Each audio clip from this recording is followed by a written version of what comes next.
মাছ মাংস খেতে খেতে যখন মুখে অরুচি এসে যাবে তখন কিন্তু বন্ধুরা আমার মতো এরকম করে আলু মাখা করে নিতে পারেন।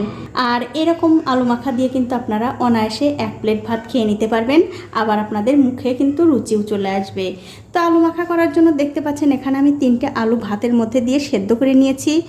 আর আলু মাখা যেদিন আপনারা করবেন অবশ্যই ভাতের মধ্যে দিয়ে আলুটা সেদ্ধ করে নেবেন। ভাতের মধ্যে যদি আলু সেদ্ধ করা যায় সেই আলু মাখালে কিন্তু তার স্বাদটা খুব সুন্দর হয়। এবারে আমি এই আলু 3টে খুব ভালো করে একটু চটকে নেব। দেখুন আলু 3টে কিন্তু ভালো করে চটকে নেওয়া হয়ে গেছে।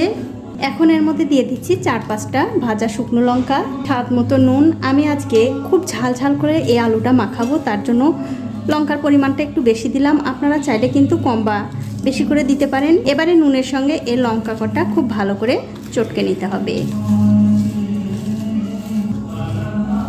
দেখুন লঙ্কা কিন্তু ভালো করে চটকানো হয়ে গেছে।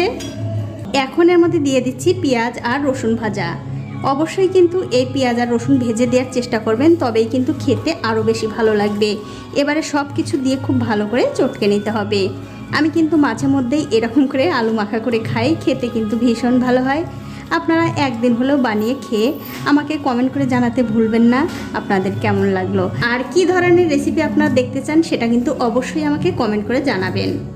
দেখুন খুব ভালো করে কিন্তু সব কিছুতে চটকে নিয়েছি। এখন এর মধ্যে দিয়ে দেবো একটু ধনেপাতা কুচি। তবে বন্ধুরা ধনেপাতা কুচিটা দেয়া কিন্তু পুরোপুরি অপশনাল, আপনাদের ভালো লাগলে দেবেন, না লাগলে না দেবেন, কোনো অসুবিধা নেই। এখন আমি এর মধ্যে দিয়ে দিচ্ছি সর্ষের তেল। তেলের পরিমাণটাও একটু বেশি করে দিচ্ছি, এতে করে এই ভর্তাটা খেতে আরও সুস্বাদু হবে।